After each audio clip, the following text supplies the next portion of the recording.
Welcome to violence. The word and the act. This is your wake-up call. Your office. Sharpen up your spirit of adventure. The fabulous Paddle boat and...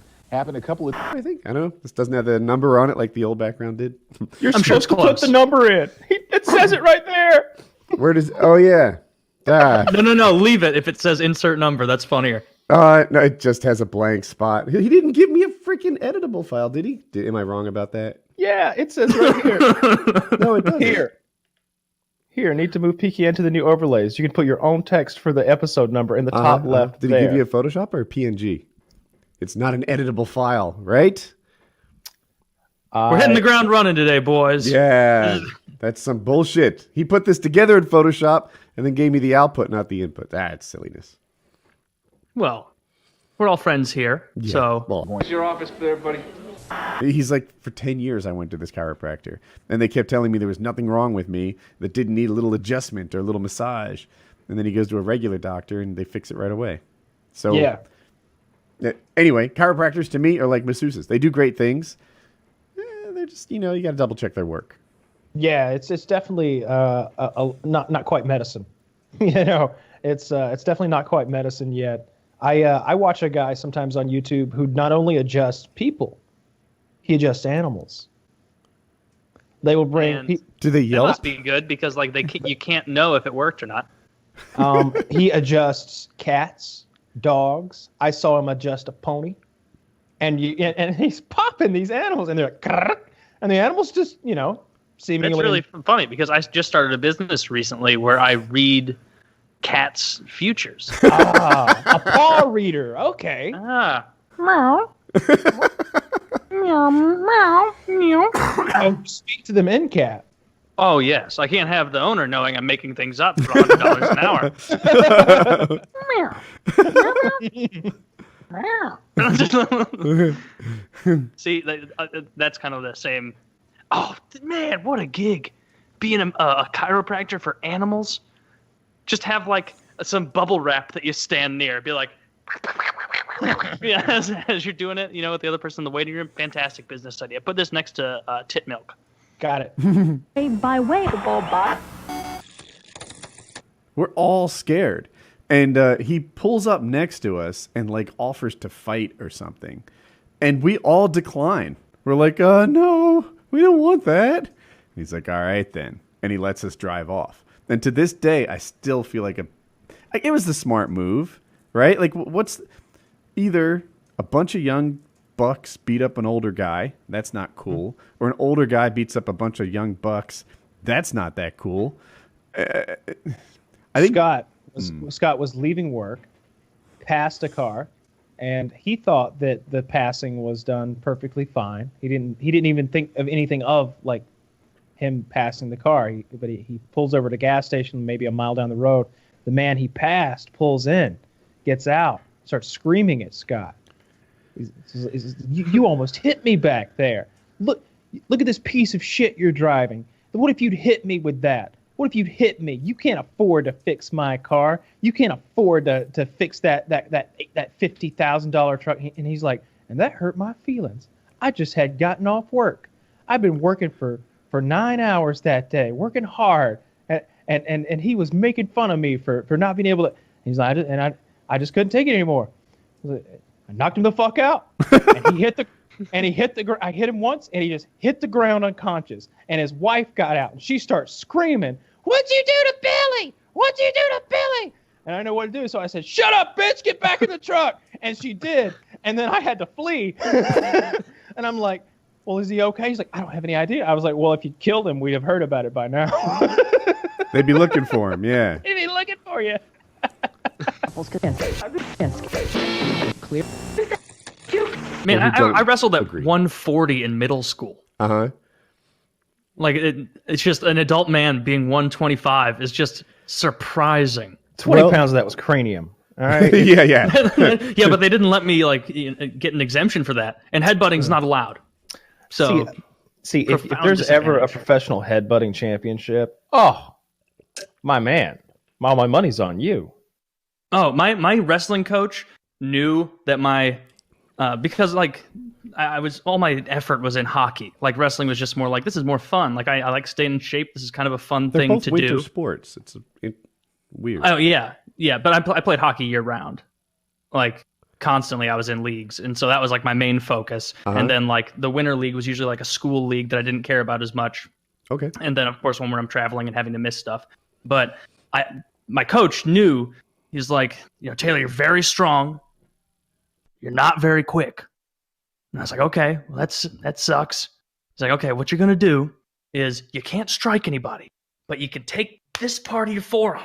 And as soon as that whistle goes and the ref says go, I want you to hit that other kid in the collarbone as hard as you can. Oh. And I was like, okay, then what do I do after that? He goes, I don't think you're going to have to plan for it.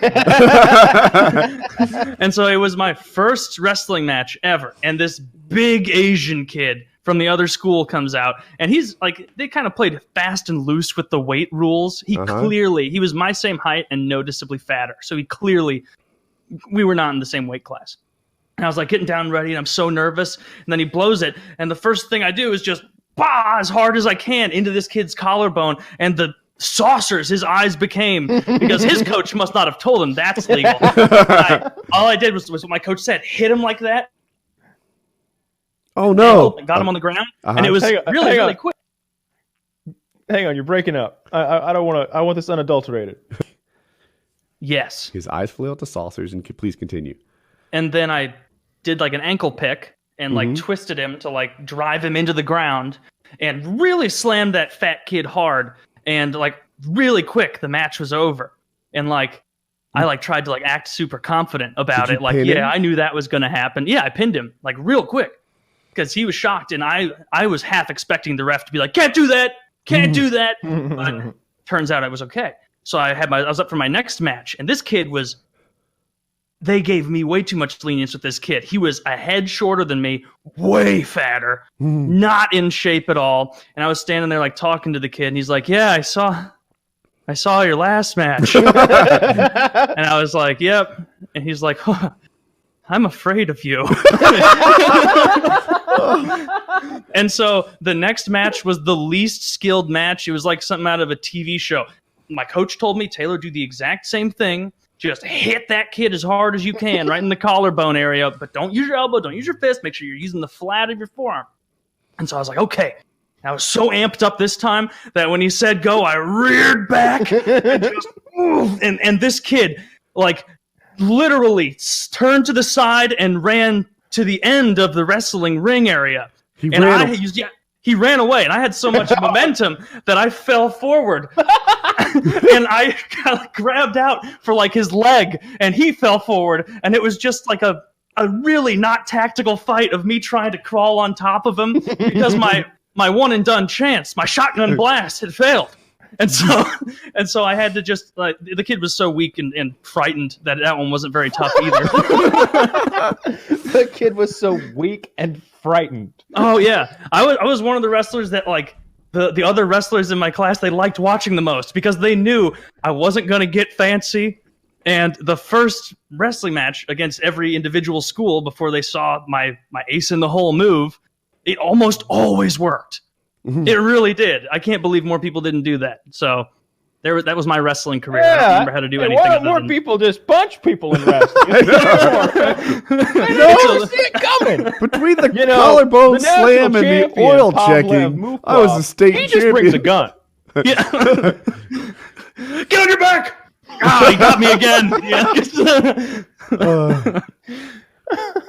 Just punch him. That seems to be the way to wrestle. Okay. Yeah.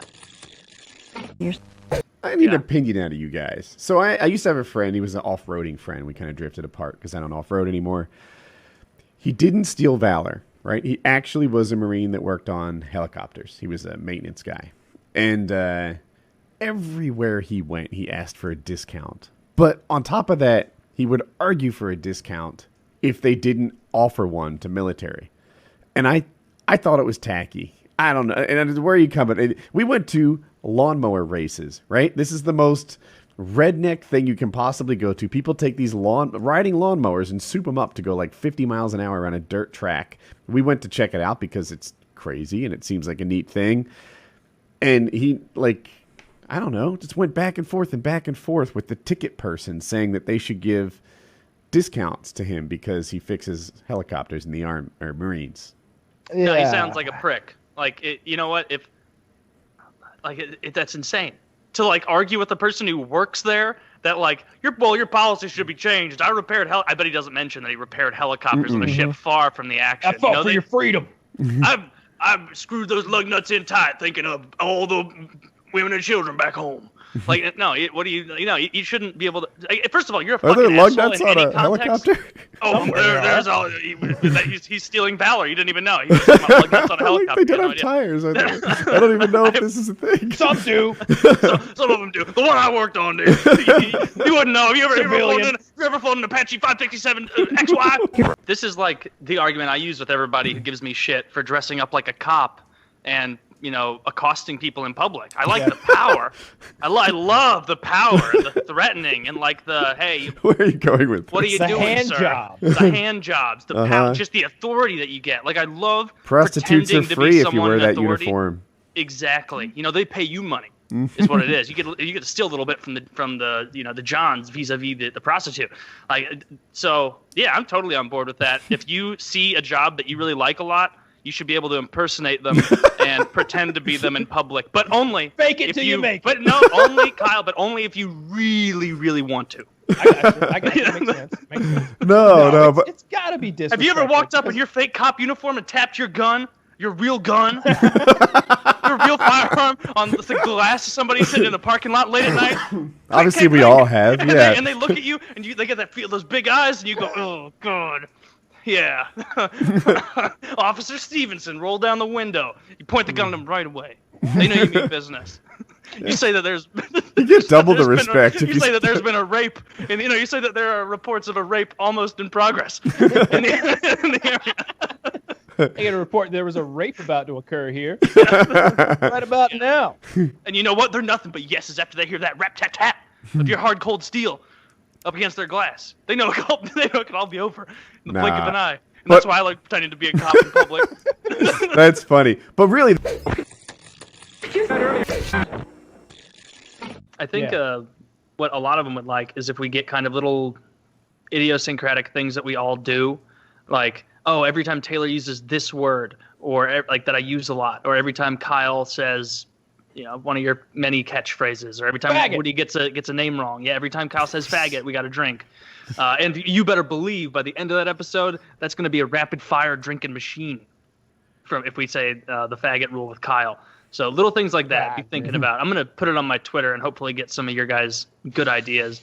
I'm not sure if I want to do beer or hard alcohol. Beer? Not isn't an like option, a light, sir. not like a light beer, like a stronger beer. No. If you want to chase your liquor with a nice 10% Russian ale or something, 10%. yeah.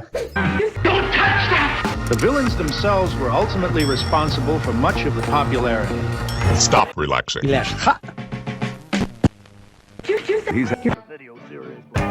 Nothing comes between me and my masters. What is it, Father? These footprints were made by the Flying Monkey Men.